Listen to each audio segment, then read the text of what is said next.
आज हम बात करेंगे स्पोर्ट कोटा के बारे में। इसमें बहुत सारे क्वेश्चन है। स्पोर्ट्स कोटा क्या है, क्यों होता है, कैसे इसमें स्पोर्ट्स प्लेयर एक सरकारी जॉब पाता है, और भी बहुत सारे क्वेश्चन है। देखिए ये जो चैनल है ये गांव के उन बच्चों के लिए उन्हें स्पोर्ट्स कोटा के बारे में पता नहीं है, तो चैनल पे बने रहना। चलिए स्टार्ट करते हैं। Hello everyone, myself Anugya Sharma.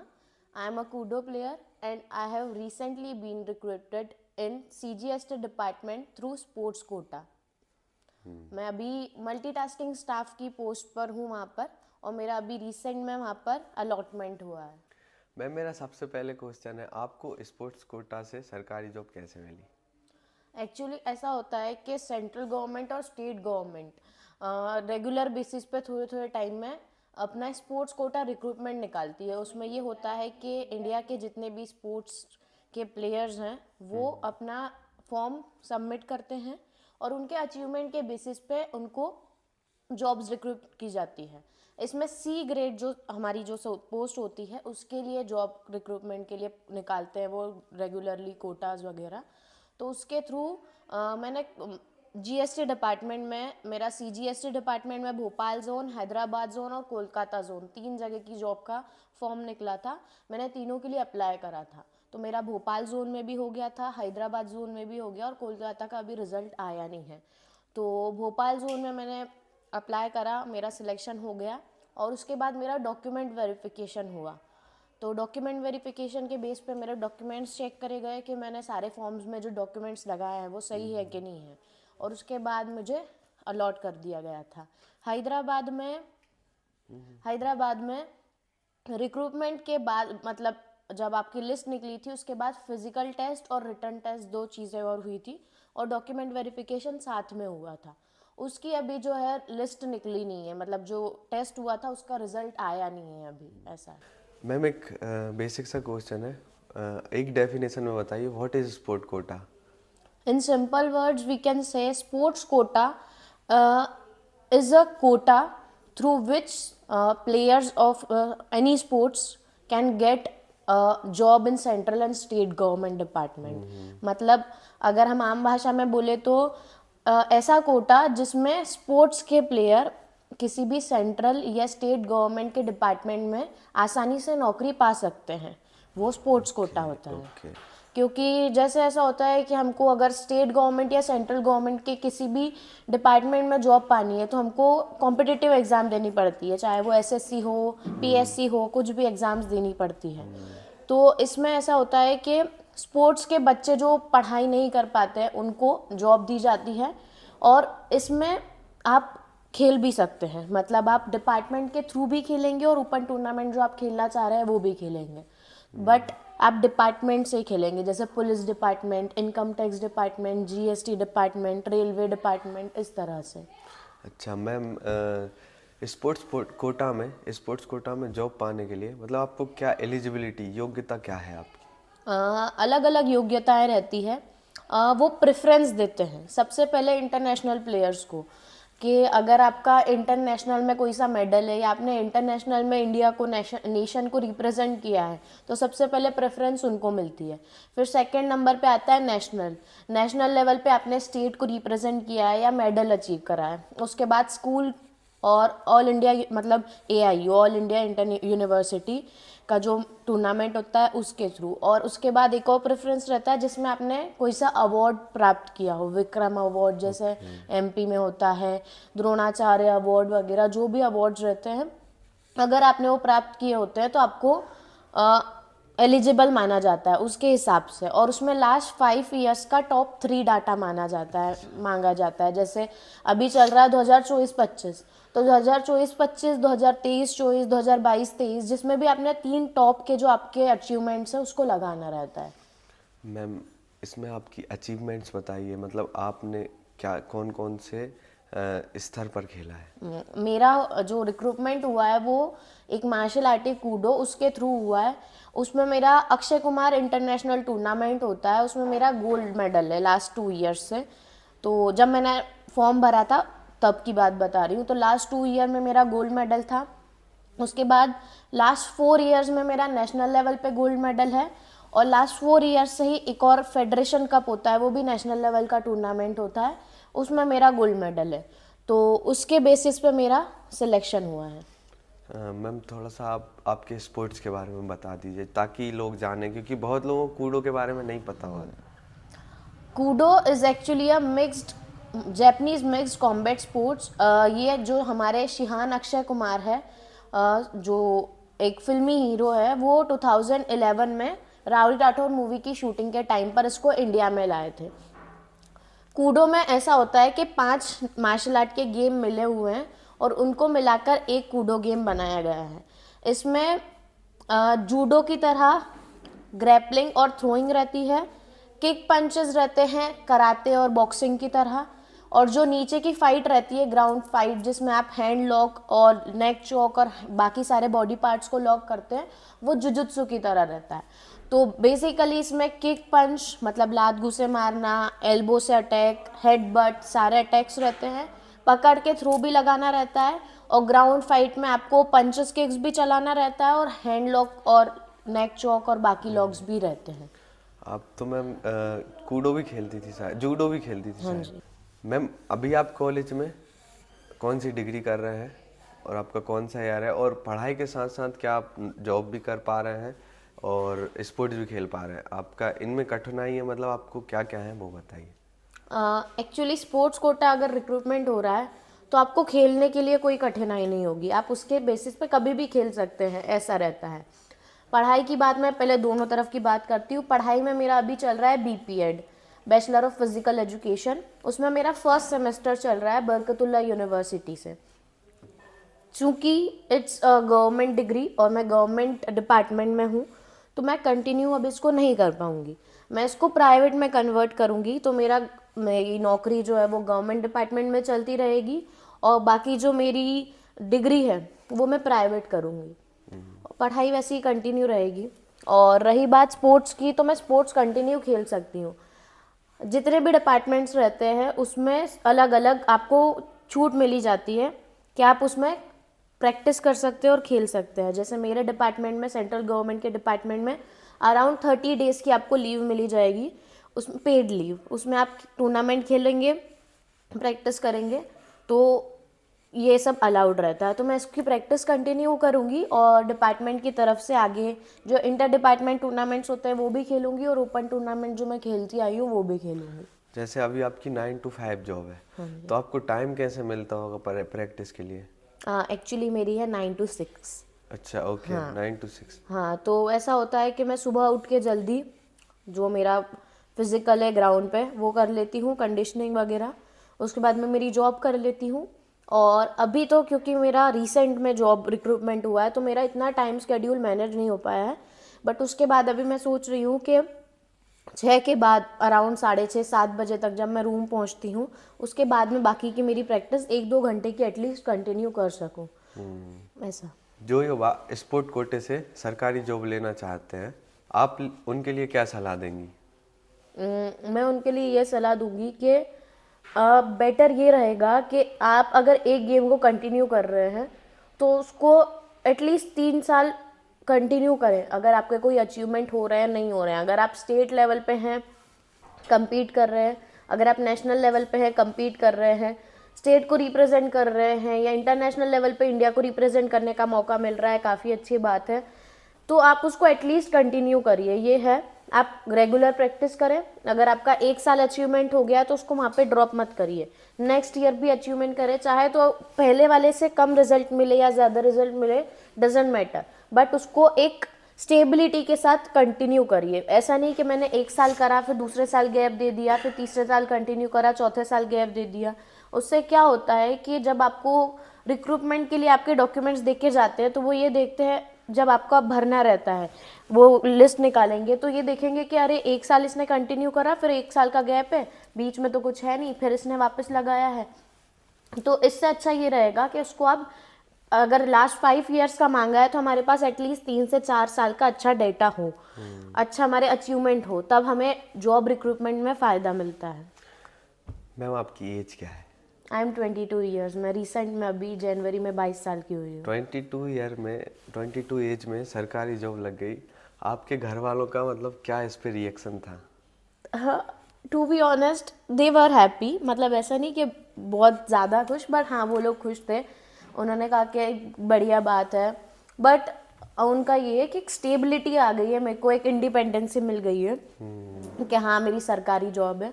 बाकी उनका यही कहना है कि अभी तुम और अचीव कर सकती हो, कर सकती हो। तो इसीलिए यहीं पर रुको मत, आगे अपनी पढ़ाई करो और जहाँ पर जैसे भी तुम्हें जिस भी फील्ड में आगे जाना है उसको करो। अगर तुम्हें बीपीएड के थ्रू करना है तो बीपीएड एमपीएड कर सकती हो, सेंट्रल गवर्नमेंट के डिपार्टमेंट में ही करना है तो एसएससी की भी एग्ज़ाम दो, प्रिपरेशन करो, कॉम्पिटिटिव एग्ज़ाम भी दो। तो मतलब उन्होंने, मेरे मम्मी पापा शुरुआत से ऐसे रहे कि वो खुश हुए, बट उन्होंने अपनी खुशी ज़्यादा जाहिर नहीं करी है कि बेटी बिगड़ जाएगी, मतलब इस तरह के वो हाँ बहुत ज़्यादा खुश हो जाएगी ऐसे करके। तो वो खुश है, बट वो ऐसे बोल रहे हैं कि तुम और अचीव कर सकती हो अभी, तो तुम करो ऐसा। एक क्वेश्चन ये है मैम, आपको मतलब स्टार्टिंग इंस्पिरेशन कहाँ से मिली कि मैं एक स्पोर्ट्स स्टार्ट करूँ? हाँ एक्चुअली मेरे पापा ही मेरे कोच हैं, वो ही मुझे जूडो कराटे कूडो सारे गेम सिखाते हैं। तो उन्होंने जैसे दंगल मूवी में होता है, तो उन्होंने इसी तरह से कि बेटी को सिखाते हैं करके एक सेल्फ डिफेंस के लिए भी, और उन्होंने कहा कि इसका शौक भी है। मैं शुरुआत से थोड़ा मारा कुटी के इसमें ज़्यादा थी तो उन्होंने इसीलिए सिखाना शुरू करा और फिर मेरी अचीवमेंट्स होती गई। तो मतलब पापा ही मेरी इंस्पिरेशन है और बाकी मेरी मम्मी भी, क्योंकि वो काफ़ी हार्ड वर्क करा है उन लोगों ने मेरे लिए, इसलिए। तो आपको सरकारी जॉब मिलने के बाद घर वाले ज़्यादा सीरियसली लेते हैं? नहीं नहीं, अभी भी सीरियसली नहीं लेते? मैं दिन भर डांट खाती रहती हूँ उनसे अभी भी कल रात को ही बात हुई मेरी और कल ही डांट खाई है मैंने उनसे, तो कोई सीरियसली कभी भी नहीं लेते मुझे 3 फनी क्वेश्चन, ठीक है? ओके। आपको पहले ज़्यादा प्रैक्टिस करनी थी, पहले ज़्यादा प्रैक्टिस करनी पड़ती थी या अब फाइलें ज़्यादा भरनी पड़ती है आपकी सरकारी जॉब में? टू बी ऑनेस्ट मैं प्रैक्टिस कितनी भी कर लूँगी, मतलब मुझे पूरा दिन, अगर मैं 9:30 बजे ऑफिस जा रही हूँ और 6 बजे वापस आ रही हूँ, मैं इतने घंटे प्रैक्टिस कर लूँगी, बट मैं बैठ के कंप्यूटर पे काम या फाइल का काम इतने घंटे नहीं कर पाती हूँ। मुझे बहुत आलस आता है और मेरी बैक पेन होने लग जाती है बैठे बैठे, तो अब मुझे फाइल ज़्यादा भरनी पड़ती है। ओके, आपका इस जर्नी में सबसे ज़्यादा सपोर्ट किसका रहा है? मेरा इस जर्नी में सबसे ज़्यादा सपोर्ट मेरी फैमिली का ही रहा है, मेरे पापा और मेरी मम्मी का। मेरे घर पे कोई भी गवर्नमेंट जॉब में रिक्रूटमेंट नहीं है अभी तक, मतलब मेरे घर पे जो भी है सब प्राइवेट सेक्टर वाले हैं। मेरे पापा भी प्राइवेट स्पोर्ट्स कोच है और मेरी मम्मी भी प्राइवेट टीचर है। तो उन्होंने स्टार्टिंग से मेरे लिए काफ़ी मेहनत करी है। I am a single girl child, मेरा कोई और भाई बहन नहीं है। तो उनका यही था कि इस टाइम में जब इतनी महंगाई बढ़ गई है, सारी चीज़ें हैं, तो इतनी ज़्यादा फैमिली को बढ़ाते नहीं हैं, फैमिली प्लानिंग उन्होंने कम रखी। उन्होंने कहा एक बेटी रखेंगे, एक बच्चा रखेंगे और उसको इतना सक्षम बनाएंगे कि वो 100 के बराबर रहे। मेरे घर पे यही बोलते हैं कि मेरी बेटी 10 लड़कों के बराबर है, क्योंकि मेरे घर वालों ने शुरुआत से ही मुझे इस तरह से सिखाया है। काफ़ी उन्होंने स्ट्रगल किया है शुरुआत से लेकर, मेरी पढ़ाई के लिए, मेरी ट्रेनिंग के लिए। जितनी ट्रेनिंग मैं करती थी उससे ज़्यादा मेरे पापा करते थे। मतलब बचपन में ऐसा होता था, छोटी थी मैं, मुझे आलस आता था उठने में हर चीज़ में सुबह सुबह, बट वही 5 बजे उठा के ग्राउंड पहुंचाना, मेरे साथ पूरी रनिंग करना, सारी ट्रेनिंग करना, एक एक चीज़ मुझे सिखाना, बारीकियों को सिखाना। फिर शाम को अपने स्कूल जाना, वो उसी टाइम पर, फिर उसके बाद स्कूल चले जाते थे, पूरे दिन स्कूल में मेहनत करना, फिर शाम को आके मुझे फिर से ट्रेनिंग देना बाकी बच्चों के साथ। उतनी लगन के साथ उन्होंने शुरुआत से मुझे हर बार ट्रेनिंग दी है। तो यही है कि मेरे पापा ने मुझे काफ़ी सक्षम बनाया है इस चीज़ को लेके कि मैं किसी भी लेवल पे compete कर सकती हूँ। बहुत बार अभी भी ऐसा होता है कि मैं compete करने जाती हूँ, फाइट के बीच में, फाइट के 5 मिनट पहले मुझे नर्वसनेस होती है बहुत ज़्यादा, ऑब्वियस सी बात है। तो वो बताते हैं मुझे कि ऐसे नहीं करना, अच्छे से रहो। वो क्या रेफरी है तो ज़्यादा ऐसे खुल के बता नहीं सकते, बट फाइट के पहले जब हमारी बातें होती है तो वो बताते हैं कि ध्यान से करो, अच्छे से, तुम कर सकती हो, तुम आसानी से किसी को भी हरा सकती हो। उस टाइम पे वो जो 5 मिनट का उनका मोरल सपोर्ट रहता है, वो काफ़ी ज़्यादा मेरे लिए, मतलब एक तरह से ये कह सकते हैं कि डूबते को तिनके का सहारा रहता है। उसके बाद जैसे मैं फ़ाइट कर रही हूँ, हारूँ जीतूँ जो भी रहता है, उसके बाद मेरे गेम की हर एक बारीकी वो मुझे बताते हैं कि सामने वाली ने इधर से अटैक करा तो तुम डिफेंड करके साइड से पंच मार सकती थी, अगर उसका हाथ आगे आ रहा था तुम पकड़ के थ्रो लगा सकती थी, ग्राउंड फाइट में क्या हो रहा था यहाँ पे तुम ऐसा कर सकती थी, वैसा कर सकती थी। तो पूरी जर्नी में उनका काफ़ी ज़्यादा मेरे लिए सपोर्ट ये रहा है। साथ ही मेरी मम्मी ने, मतलब अब हम लोग प्राइवेट सेक्टर वाले हैं तो हम लोग मतलब ऐसा कह सकते हैं लोअर मिडिल क्लास फैमिली से हैं, इतना ज़्यादा फाइनेंशियली स्ट्रॉन्ग है नहीं। तो जो भी है मेरे घर वालों ने काफ़ी मेरे को मतलब छूट दी है, ऐसा नहीं कि तुमने ऐसा पैसा क्यों खर्च करा, ये क्यों करा। उन्होंने खुद की हाथ पीछे खींच लिए ताकि वो मेरी ज़रूरतों को फुलफ़िल कर सके। तो मेरे घर वालों का काफ़ी सपोर्ट मेरे लिए रहा है। आपके पिताजी रेफरी थे आपके ही स्पोर्ट्स में? हाँ जी, मेरे पापा मेरे कोच भी हैं, तो वो मेरे गेम को ही सिखाते हैं और फिर रेफरशिप भी वो इसी गेम की करते हैं। तो ऐसा होता है कि जैसे बड़ा टूर्नामेंट है या स्टेट लेवल या नेशनल लेवल का टूर्नामेंट है, तो मतलब 8-9 रिंग लगे हैं, तो किसी और रिंग में अगर वो रेफरशिप कर रहे हैं तो मुझसे बात उस टाइम पर नहीं कर सकते हैं, वहाँ पर अलाउड नहीं रहता अंदर आना। तो जैसे मेरी फ़ाइट होती है तो फ़ाइट के बीच में अपनी रिंग पे ध्यान देते हैं और जैसे ही उनको थोड़ा सा समय मिलता है वो मेरी फाइट देखते हैं। वहीं से हमारी आंखों में बात हो जाती है कि हाँ अच्छे से करना, ये पंच मार वो पंच मार। तो उस टाइम पे वो मेरी मतलब उस रिंग में रहकर भी किसी और रिंग में मेरा सपोर्ट काफ़ी अच्छे से कर देते हैं। आप जब खेलते हो तो कभी आप उनने आपके लिए रेफरशिप करी है, मतलब आप दो अपोनेंट्स हो और वो उन्होंने की? हाँ तो फिर तो बहुत ज़्यादा नर्वसनेस हो जाती होगी। हाँ, क्योंकि वो बिल्कुल पॉइंट नहीं देते मुझे जब तक क्लियर अटैक नहीं होता है। मतलब मैं बाकी लोगों को पता है, जैसे कि वो मेरे पापा है तो वो ये बोलते हैं कि अरे सर है तो तेरे को तो पॉइंट मिल जाएगा। मैं कहती हूँ नहीं, तुमको नहीं पता है, जब तक बिल्कुल क्लियर अटैक नहीं होगा तब तक पॉइंट नहीं देंगे वो। बाकी तीनों लोग अगर झंडी उठा देंगे, ऐसा होता है झंडी उठती है हमारे इसमें, तो तीनों लोग अगर झंडी उठा देंगे बट वो नहीं देंगे जब तक उनको क्लियर नहीं दिखेगा। तो उस टाइम पे ज़्यादा नर्वसनेस होती है क्योंकि मैं पापा से, मतलब पापा से नहीं, मैं मेरे कोच से डरती हूँ। तो मुझे लगता है कि शिट, अगर मैंने गलती कर दी तो फिर क्या होगा, फिर मेरे को डांट पड़ेगी, फिर पापा और ज़्यादा डांटेंगे, ऐसा।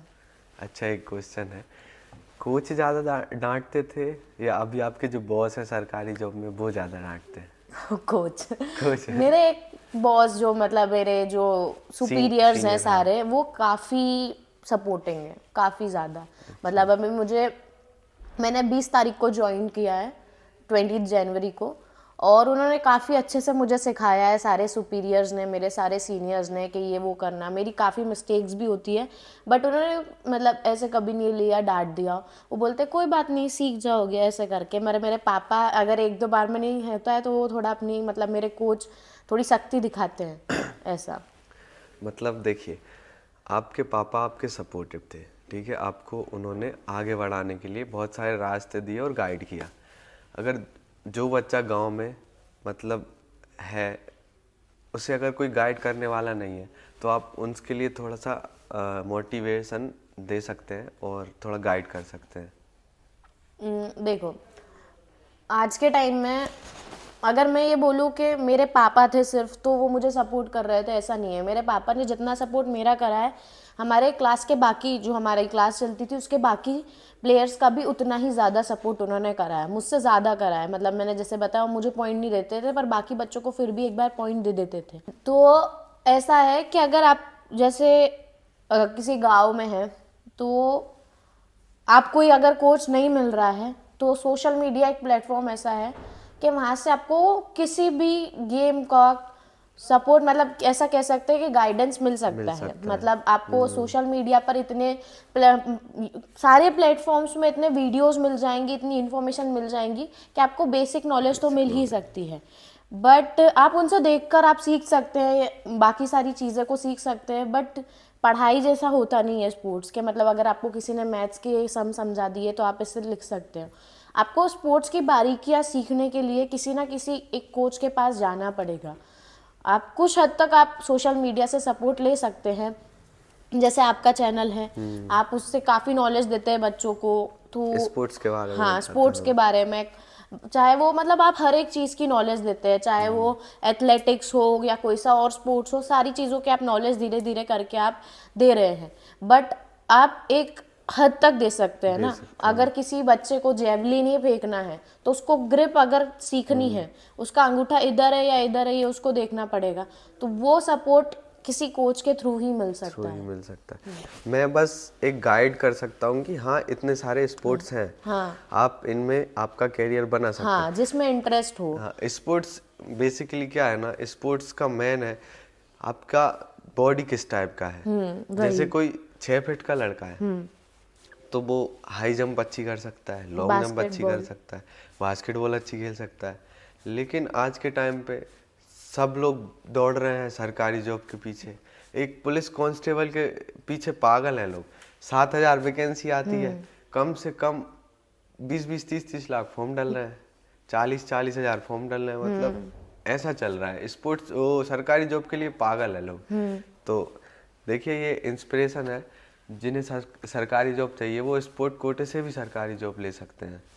हाँ, क्योंकि ऐसा होता है आजकल सब भेड़ चाल में चले हुए भेड़ हैं चाल में चले कि इधर से ही भाग रहे हैं सरकारी जॉब पाने के लिए। तो मेरा यही है कि आप मतलब सरकारी जॉब मिलनी है तो आप अगर आपके इंटरेस्ट के अकॉर्डिंग आप दूसरी तरफ से भी आसान तरीके से अगर सरकारी जॉब पा सकते हैं तो इट्स बेटर कि आप उस तरह से उसको ग्रैब करें। सरकारी जॉब पाने के 3 ही रास्ते हैं बस, एक तो खूब पढ़ाई, दूसरा स्पोर्ट्स, और अभी तीसरा जो ट्रेंडिंग में चल रहा है पैसे देके। लेकिन तीसरा नहीं करना है, आजकल बहुत फ्रॉड है, मतलब ये सब नहीं करना है। आप स्पोर्ट्स खेल सकते हैं।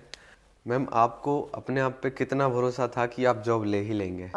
टू बी ऑनेस्ट मैं झूठ नहीं बोलूँगी कि मुझे खुद पे बिल्कुल भरोसा नहीं था कि मुझे ये जॉब मिल जाएगी, क्योंकि आज के टाइम पे कंपटीशन इतना है और इतनी ज़्यादा स्पोर्ट्स के सारे प्लेयर्स की अचीवमेंट्स है कि मुझे खुद पर भरोसा नहीं था कि मेरी अचीवमेंट्स के बेस पे मुझे जॉब मिल सकती है। बट मेरे घर वालों ने मेरा काफ़ी सपोर्ट किया कि तुम कर सकती हो, तुम्हारा जॉब मिल जाएगा, तुम्हारी अचीवमेंट काफ़ी ज़्यादा है बेटा, कभी कम मत सोचना खुद को। फिर हमारे जो एसोसिएशन के जो चीफ्स हैं जैसे स्टेट लेवल के और नेशनल लेवल के, डॉक्टर मोहम्मद एजाज खान और सोशिहान मेहुल वोरा हमारे जो हैं, उन्होंने भी मेरा पूरा टाइम प्रॉपर सपोर्ट करा कि जो भी चीज़ है डॉक्यूमेंट वेरिफिकेशन हो चाहे या उससे पहले की भी फॉर्म भरने के हों, तो उन्होंने पूरा सपोर्ट करा कि तुम्हें मिल जाएगी, चिंता मत करो। तो उस टाइम पर उन्होंने सपोर्ट करा पूरा, उन्होंने बताया कि कोई दिक्कत आए तो मुझे बता देना। उसके साथ साथ हमारे एक जहाँ पे मैं पढ़ाई कर रही हूँ डिपार्टमेंट में हमारे एचओडी है डॉक्टर आलोक मिश्रा सर। उनको जब मैंने बताया कि सर मेरा इस तरह से एक जॉब का रिक्रूटमेंट आया है, मुझे कल ज्वाइनिंग के लिए मतलब अपना डॉक्यूमेंट वेरिफिकेशन देना है, हो सकता है मेरा कुछ अगर मुझसे कुछ सवाल पूछे वो मेरा इंटरव्यू टाइप ले तो मुझे आप बता दीजिए मैं कैसे करूँ। तो उन्होंने बोला कि वैसे तो इसमें इंटरव्यू का कुछ लिखा नहीं है, बट अगर तुम्हें कभी वो पूछते हैं तो तुम आज जाओ, 2 पेज में अपने बारे में आसान शब्दों में लिखो, अपने बारे में बताओ, अपने अचीवमेंट्स के बारे में बताओ, अपने गेम के बारे में बताओ। फिर उनको हम काट पीट कर 1 पेज का कर देंगे और उसको पढ़ो, उसको अपने शब्दों में लिखो और नेचुरल तरीके से बताना कि ऐसा नहीं लगे कि फॉर्मल है कि रटा हुआ है। जैसे हम आपस में आसान तरीके से बातचीत करते हैं इस तरह से अपने आप को इंट्रोड्यूस करना है, तो उनको नेचुरल लगेगा। क्योंकि आज के टाइम में कोई भी जॉब अगर रखता है जॉब पर तो वो ये नहीं देखते हैं कि फेक कर रहा है कोई, उनको चाहिए कि नेचुरल इंसान रहे जो नेचुरल तरीके से जॉब कर सके। तो उन्होंने ये बताया। फिर उसके बाद उन्होंने बोला कि तुम रोज़ सुबह सबसे पहले उठो और एक कागज़ में लिख दो कि हाँ मुझे ये जॉब मिल चुकी है, ये मुझे नौकरी मिल चुकी है।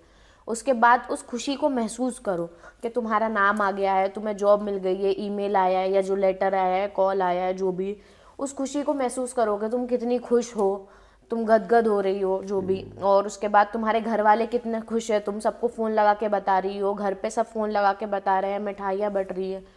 उस चीज़ को तुम महसूस करोगी तो तुम्हें ऐसा है कि जॉब मिलेगी, क्योंकि तुम्हारा फ्यूचर निर्धारित है, तुम्हारा फ्यूचर निर्धारित है, तुम्हें बस रास्ता तय करना है कि वो फ्यूचर तक कैसे पहुंचोगी। तो रोज़ सुबह उठो, उसको उठते से ही उस कागज़ को पढ़ो, उस चीज़ को महसूस करो और रात को सोने के 10 मिनट पहले जब तुम्हें नींद आने लगे तब उस चीज़ को महसूस करो, ताकि तुम्हारे सबकॉन्शियस माइंड में वो चीज़ रहे और वो उस चीज़ को मतलब सही कर सके, वो चीज़ हो सके तुम्हारे साथ ऐसा। वो वैसे तो मैं भी उसी कॉलेज से हूँ, मैं भी उनसे बहुत अच्छे से परिचित हूँ।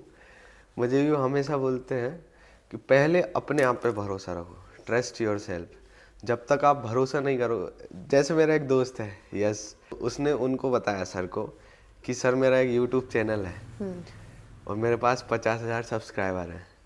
तो सर ने उनको ऐसा मोटिवेशन दिया, वो 50,000 कल 5 लाख होंगे और 5 लाख ही 50 लाख बनेंगे। बस तू लगा रहे, मेहनत कर। वो हमेशा एक चीज़ बोलते हैं, मतलब अपने आप पे भरोसा रखना सबसे ज़्यादा ज़रूरी है। आप किसी भी फील्ड में हो, अगर आप स्पोर्ट्स खेल रहे हैं, सेल्फ बिलीव। आप कोई यूट्यूब चैनल चला रहे हैं, सेल्फ बिलीव। जब तक आप खुद नहीं सोचोगे ना कि आप कुछ कर सकते हो, तो आप इन्वायरमेंट आपको नहीं देगी। वो बोलते हैं इन्वायरमेंट्स को थॉट्स दो। जैसे आप थॉट्स दोगे वैसा आपके साथ होगा। वैसा ही रिटर्न आएगा। आप गाली दोगे, गाली आएगी। और अगर आप किसी के लिए अच्छा करोगे तो आपके लिए कोई ना कोई अच्छा करके चला जाएगा, आपको पता भी नहीं चलेगा। जैसा कि आपने बोला कि सर बोलते हैं कि जो तुम सोचोगे, जैसा तुम एनवायरनमेंट में थॉट्स दोगे, वैसा तुम्हारे साथ होगा। ये मैंने एक तरह से ये बात मैंने गांठ बांध ली है। मेरे आसपास के जो मेरे फ्रेंड्स हैं वो भी काफ़ी नेगेटिव है। मतलब मेरा एक फ्रेंड है रोहन इनवाती, वो एक है शिव शक्ति शुक्ला, ये लोग काफ़ी नेगेटिव सोचते हैं। ये बोलते हैं हमारी लाइफ में तो ऐसा हो रहा है, हमारी लाइफ तो ऐसी चल रही है, प्रॉब्लम्स ही प्रॉब्लम्स है। मैं उनको बोलती हूँ कि जैसा तुम सोचोगे, अगर बुरा सोचोगे तो नेगेटिव ही होगा तुम्हारे साथ। और ये बात मैंने सर से ही सीखी है। अगर मैं नेगेटिव सोचूंगी तो मेरे साथ नेगेटिव होगा, अगर मैं पॉजिटिव सोचूंगी कि मेरे साथ पॉजिटिव होगा। मेरा पहला थॉट अगर किसी चीज़ को लेकर है तो वो पॉजिटिव रहना चाहिए।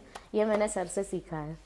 Thank you so much Aman sir, आपने मुझे इस प्लेटफॉर्म पे बोलने का मौका दिया, जिससे मेरी जो नॉर्मल बातें हैं वो भी लोगों तक पहुंच जाएगी आसानी से। और सारे प्लेयर्स को बेसिक नॉलेज मिल जाएगा कि कैसे होता है रिक्रूटमेंट, किस तरह से अचीवमेंट्स क्या क्या चाहिए रहती है। ये सारी चीज़ें उन लोगों को पता चलेगी और मुझे भी मेरा एक प्लेटफॉर्म मिला मेरे थॉट प्रोसेस को, जो मैं काफ़ी टाइम से बोलना चाह रही थी, एक प्रेजेंट करने का। थैंक यू सो मच, आपने मुझे इनवाइट करा। थैंक्स टू यू मैम, आप इस पॉडकास्ट में आए और आपने मेरे व्यूअर्स को गाइड किया। तो thank you to all video में बने रहने के लिए। आपको बहुत कुछ सीखने को मिला होगा। आप ये तो समझ ही गए होंगे स्पोर्ट्स कोटा क्या है, और स्पोर्ट्स खेलते रहिए। मैं हूं Aman Singh Chauhan, student of physical education. मेरा लक्ष्य है हर गांव तक स्पोर्ट्स को पहुंचाना।